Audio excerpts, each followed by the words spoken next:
Welcome to Mindflow Radio. We are creating conscious community by sharing mindful manifesting skills and transcendental music. We are all in this together.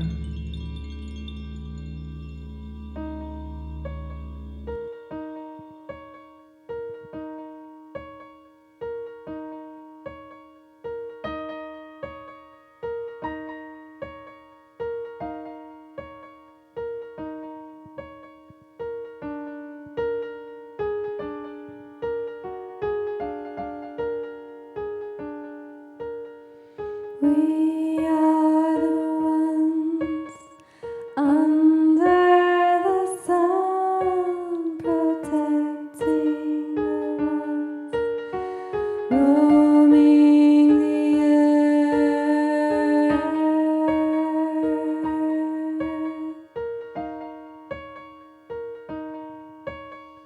Loving brings loving.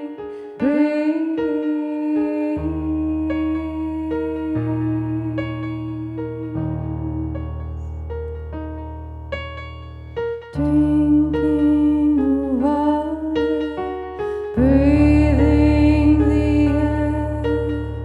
Drinking the water, breathing the air. Drinking the water, breathing the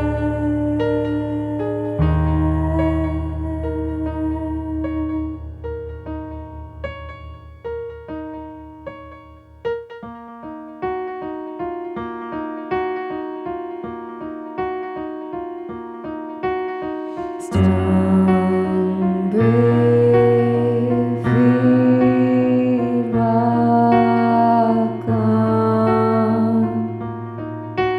the plain. Feast and famine are provided. A witness again.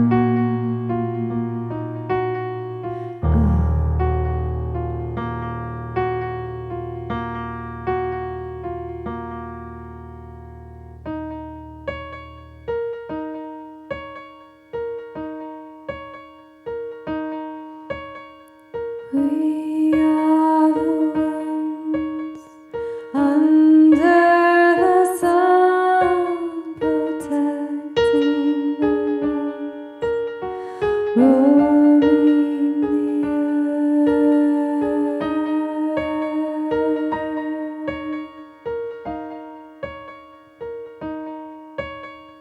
Loving brings loving.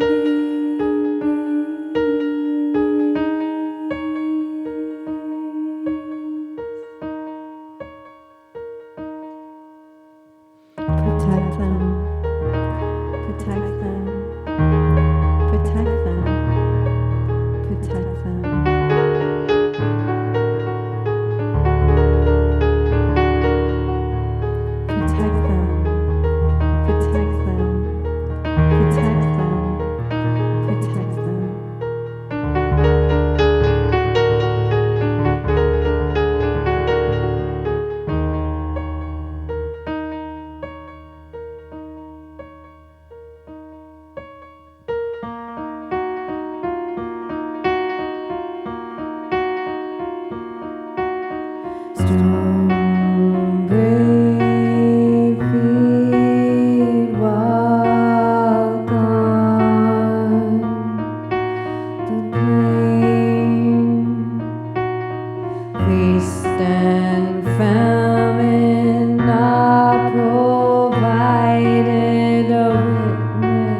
Mindflow Radio. Mindflow Radio. Here we are, the eternal present. Yes, we are. She's Jai Lynn. And he's Monte. And today we are here sharing with you some contemplations on living. What is this living thing we do? Living. Well, I'd like to talk about the power of the human mind. Okay. Sounds good. Yeah. I think it's something that's very extremely underestimated by basically everyone. Everyone? Most people. I said basically. So some people, I think, do understand the power of the human mind, and that would be somebody like Elon Musk, perhaps. Okay. Who's really utilizing his mind and just like, wham, creating and changing the world. Mm-hmm.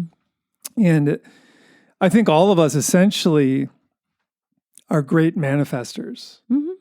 Only we can manifest the status quo if we can manifest our fears. Well, yeah, we can manifest our fears. And if our fears are the status quo, we can just stay there. We can stay stuck. It's familiar. Yeah, it is. And if a lot of, culturally speaking, if a lot of people are supporting that, it's easy to stay there in a place of fear and anger and, I don't know, hatred, perhaps? Perhaps. But point being, I think all of us are extremely powerful manifestors. And if we hook into that reality, we can change our lives and change the world to be a better place. What would you create? What would I create? I would create a podcast. Wow, look, he did it. I would create a world essentially where people respect each other. Okay. Get along with each other, appreciate each other. I would create a world where people learn to forgive each other. But okay, so I have a question. Yeah. So that's really big and lofty. Do you feel that you need to have a smaller goal, what you are going to create? Or do you think that by having the big goal that it just steers the way and you navigate that way? Well, that's kind of the idea is you have big, audacious goal, and that allows you to know how to steer your mind. Okay. Yeah, and what to focus on and what direction to go to. And if my goal is to help people get along better, obviously that starts with myself. Mm-hmm. If I would love to see people being more forgiving towards each other, that begins with myself too. Okay. So, that's where that's at. Do you want to know what I would do? What would you do? What would I manifest? Yeah. So Monte shared with me this story about Edgar Cayce, and I swear it's affected my life ever since that day, which I think was only 3 days ago or something. Yeah, and Edgar Cayce is a American mystic from the early 1900s. The sleeping prophet. Yeah. He would lay down to channel. Mm-hmm. And I don't know that much about him, but for some reason we were talking about Edgar Cayce, and you brought up that their healthcare. Can you state what you said? Well, talking about Atlantis. Go ahead. Yeah, Edgar Cayce. He would give readings to people, psychic readings, and he would go through past lives. And he was an amazing guy because he actually it was well documented, but he could give somebody a reading who lived across the country and see their room, and he would go into a trance and see the room, see the person, tell them what's wrong with them physically and how to heal themselves. So a medical medium. Yeah, essentially that was his gig. Mm-hmm. And he became famous, and they really documented everything. And there's an Edgar Cayce library out east somewhere. And yeah, cool. And there's many, many books on him. But in some of his readings, he went as far back as Atlantis, if you believe that or not. I mean, this is what he said. And he said the medical system was more of a place of beauty. Mm-hmm. It was like a place with beautiful music. Like people would go there and it had beautiful music. Everybody's dressed in these silks, and the scene was very flowy, and the tapestries were beautiful, and that's what healed people, was this beautiful vibration. Yeah. Yeah. And so that is what I've been thinking about a lot lately. And what is beauty, and how do we create beauty, and how do we accept beauty, and how do we be beautiful? And I know that there's physical beauty, but then there's the deeper level of beauty, which is just kind of this resonance, which you're talking about, like vibration. Yeah.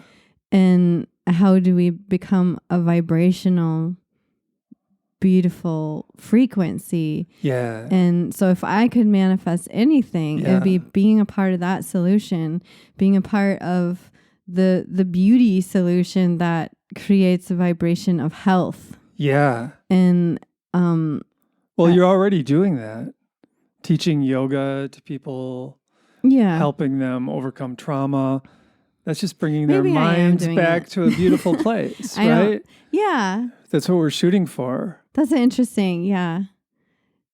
Yeah, I guess I'm always diving deeper in how can I be better at what I want to do.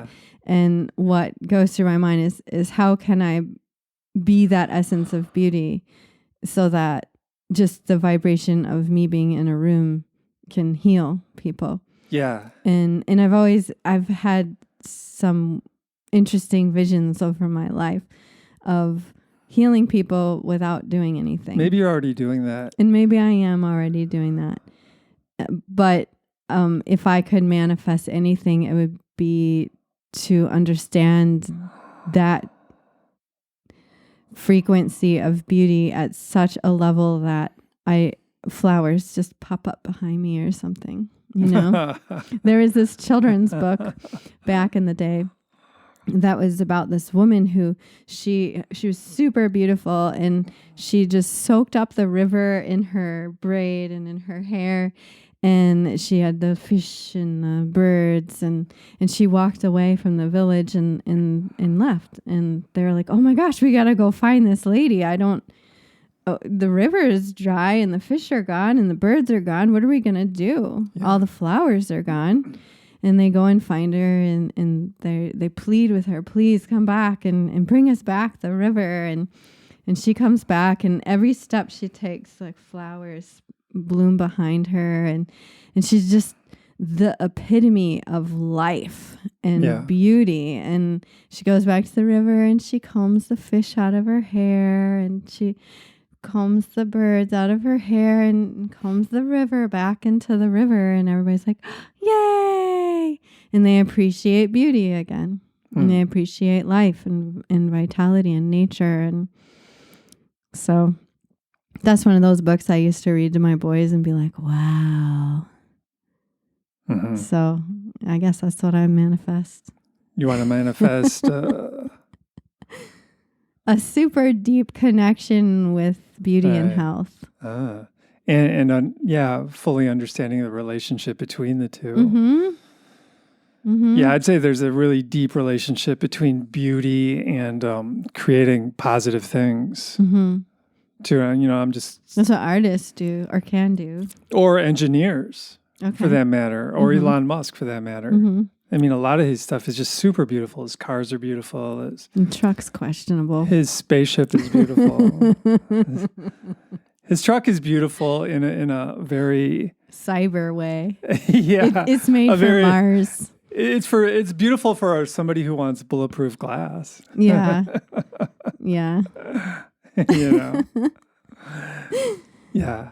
But so the mind is I believe the mind is just all of us, we were born with these tremendous manifesting instruments. Mm-hmm. And that was our mind. And the question is what we want to do with it. Mm-hmm. What are we going to do with it? And if we don't like our present circumstances, or we think our present culture is not acceptable, how do we change that using our own manifesting abilities? And I think that's like an awakening that humanity is going to come to. I think acceptance is one of those things that gets debated a lot. And my view on it is if you don't accept what is, then you can't move forward. Like, there's a certain level of acceptance that must be embraced to even know how to move forward. If you just continually, this is unacceptable, this is unacceptable, this is unacceptable, how do you move forward? That's just a problem. That is not a solution. Well, essentially, by being in that position of feeling things are not acceptable, you're fighting against that position. Instead of creating something new, you're fighting the old. Right. I mean, that's draining and tiring. It is. And it's unproductive. And it puts more negative energy out into the world. Yeah. I mean, if we're going to create a new world, let's create a new world. Let's not blow up the past world. Right. Let's create a new world. Yeah. I mean, if you think about flowers that grow in sidewalks, I highly doubt that flowers and sidewalks think about how much they hate the sidewalk. They're just growing. They're just creating the next vital, vibrant thing. Like a dandelion is not worried about the sidewalk. They're just growing and rooting and breaking it up. And I think that's one of those things. The flowers and the sidewalks always amaze me. They are the solution. They're a representation of the solution. Like they just grow in it. They don't care. Well, they don't care about it. They don't worry about it. They don't hate on it. It's like the lotus flower. That's why the lotus flower blooms in the muddy water. It doesn't bloom there, but it roots grows there. Yeah. Okay. Yeah. And then it flourishes there, whatever. It's like, and Buddha's teaching of the Lotus Sutra, I'll just mention that. This is a nice segue into that. And it has to do with manifesting is Buddha's teaching states, support the good, and everybody will achieve enlightenment eventually. So don't worry about it. It might take somebody 100 lifetimes. It might take somebody this lifetime. But support the good. Create the good instead of fighting the evil. The solution. And don't use intoxicants. He also said that. Okay. So what's an intoxicant? That's my question.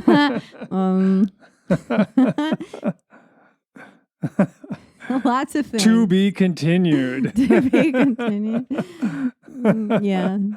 But yeah, I mean, we have the power within us to create a better world, and we are creating a better world. And step one, I think, is really understanding how powerful we actually are. That's it. In the Bible, it says we were created in the image of the Creator. In the image of, so we are creators. And we humans obviously are creators. It's what do we want to create? We want to... Pretty saves the world. Perhaps. Time shall tell. Yeah. If there is such a thing as time, I guess. Well, time sure bends here and there and everywhere. I mean, this day has flown by. Oh my gosh. Yeah. Well, a shout out to our listeners. We're really grateful to be able to share this moment with you. Thanks to Jeremy. And thank you to Jeremy for being here and Sage for being his sidekick. Yeah. Hey, Sage. And That's Jeremy's assistant. We want to just let you know that you can be a part of the conversation on Facebook, a Temple of the Mind. Yeah. What are other ways that people can be involved? Oh, on YouTube, you can subscribe. You can comment. You can let us know something you're curious about, what you'd like to contemplate with us on. And just be a part of the conversation. Does pretty save the world? Patreon. Oh, we're on Patreon. I can't remember that one. But the audio of this is on anywhere that you want to stream audio. I know it's on Spotify. Spotify's the cool place that our friend Joe Rogan hangs out on. Yeah, we have a pretty interesting group on Facebook called Temple of the Mind as well. You can get connected with us there. Mm-hmm. And yeah, we do. It's a safe spiritual growth group where we accept all paths. Oh, yeah. Just like here, we accept all paths, and that's what we truly believe. We get to the top of the mountain in many different ways, and that's just how it is. And we have to accept each other if we're going to be able to pull from each other's wisdoms and strengths. Yeah. Because it takes a village. It really does. It takes all different kinds of experts. And what do you want to manifest? That'd be a good question. What do you want to manifest? Yeah. And it's just as a side note, as far as the manifesting, something I've been thinking about. I don't know if you're familiar. Well, I know you're familiar with crop circles. These like beautiful, intricate designs, and these crops just appear. And everybody's like, that's aliens. It's got to be. But I don't think so. I think it's the collective human consciousness somehow gathers that and woof, creates it. That's a pretty cool image in my mind there. Huh. So. Yeah. So let's affect the collective conscious. Well, that's it. Energy is reality. And every moment we're putting out a certain type of energy. So let's just be conscious of that and try and raise our vibration a little bit. Let's try and get more balanced and more present in the moment. Let's have a vision, a positive vision for the future. Yeah, I completely agree with that. And the image that comes to mind for me is letting the sun in. And for a lot of people, we talk about self-love, and a lot of people are like, dude, what? Self-love? What are you talking about? And I've found with my clients and students and my friends and my peers that self-love is a really big, painful topic. But what about if we just receive the divine essence, and however you want to call that, but it is love. It's unconditional love. And so if you can imagine that at the top of your head, you're allowing yourself to become permeable and receive, be a receiver, and you bring that energy, you declare that energy is allowed in as long as it is aligned with the light and the benevolent. And you bring that energy in through the body, in through the spine. And really, I like to imagine my whole skeleton is bright with this sunlight. And the sunlight then moves into all of the cells. And then I'm just this piece of sunshine, and all of my cells are optimally spinning, and I can really go into this place with my pain and work with the pain. But that's allowing love in. And we all expect love to come from another human. And I encourage us to shift that point of view, to be receivers of the divine love, universe love, God's love, whatever you want to call it, however you want to name it, but to take the pressure off of mankind to feel the love that you need, which is it's a need. We need to be loved. And didn't you say Thomas Merton? Yeah, Thomas Merton, Catholic mystic, said that the force from the universe is always raining down on us. And if our minds are busy, we can block that energy. But if we can find some stillness and acceptance in our minds, the energy flows into us. Yeah. So that's some food for thought, right? Can you allow the love in? Can you allow the force of creation in? Can you allow your well to be filled up? Because then we can serve each other. And as we serve each other, pretty does save the world. Solutions do become flowing from us. We manifest easier. We support each other. We are the village. So that's my pep talk for y'all. And I'm just so grateful to share some time with you. And let's make this world a higher vibration and see what crop circles we can create. True that. Yeah. So be well.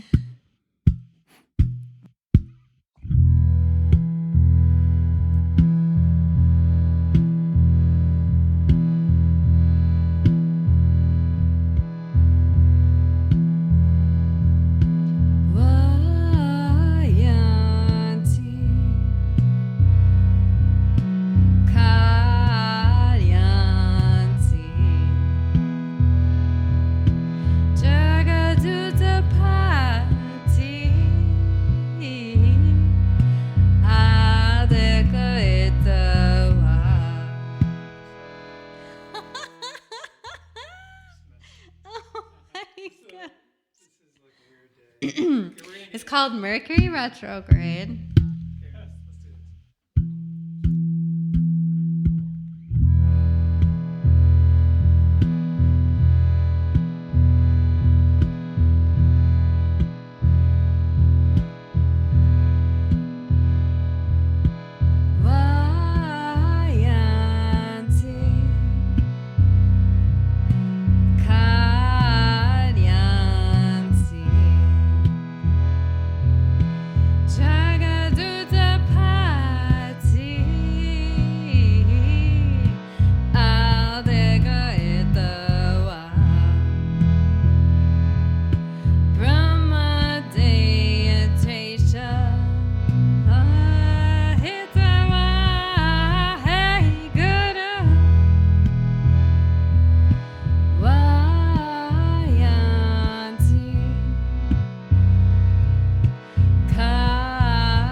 To